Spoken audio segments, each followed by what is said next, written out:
Hello everyone, it's Shane Kanto, your Wasteland reviewer, and I'm here to review Diary of a Wimpy Kid Christmas, Cabin Fever, which is a new short film, hour and 2 minutes, over on Disney+, just in time for the holiday season, as Greg is on winter vacation and winds up getting in some trouble, causing some damage to somebody's plow, and then has to try to navigate what he did when he's stuck in his house with his whole family when this giant blizzard traps everybody and everything goes wrong, and that Cabin Fever title really starts to come into play.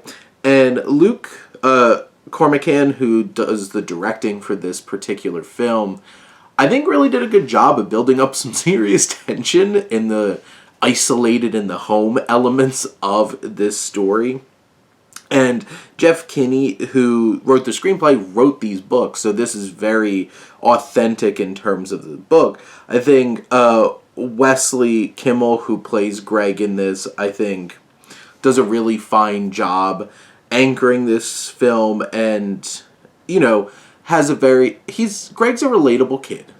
He gets bullied, he deals with a whole bunch of stuff, and, you know, it's challenging. And this situation, I think, sets up some good themes of, you know, taking responsibility, doing right by others, capturing the holiday season, and appreciating your family, even though you all want to strangle each other, because one of these kids, Manny, is a psychopath and an evil little monster and makes everybody else's lives terrible. Of course, you have older brother Roderick, and you have the parents, which there's a lot of craziness that goes on in this particular one.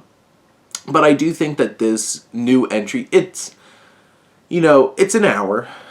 It does feel like they jam-pack a lot in it. Oddly enough, like, sometimes these Diary of a Wimpy Kid films that are only an hour long feel long. And I don't know if it's because they're trying to stretch, like, a very basic story out to an hour. But I do feel like there's a lot of fun shenanigans that go on. It's definitely fun. It's silly. It's a wonderful little romp. But this particular film, I think, really does a good job of capturing the holiday themes and feelings, and does a good job of giving you something new to watch with the whole family for this time of season that's going to help kids realize some important aspects of what this season should be, which is appreciating each other and doing right by each other and taking care of each other.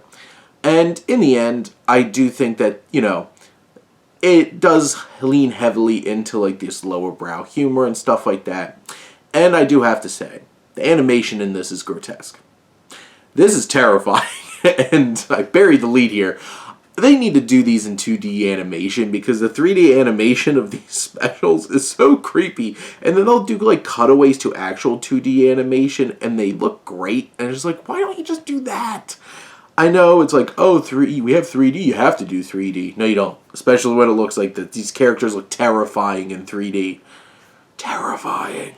Oh, and there's a little Elf on a Shelf toy that's a fun little running gag throughout this particular episode.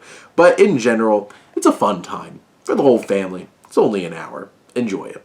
Right there on Disney+. But those are my thoughts on Diary of a Wimpy Kid Christmas, Cabin Fever. Let me know what you think, and let's talk some movies. But thank you as always for tuning in and supporting your Wasteland reviewer.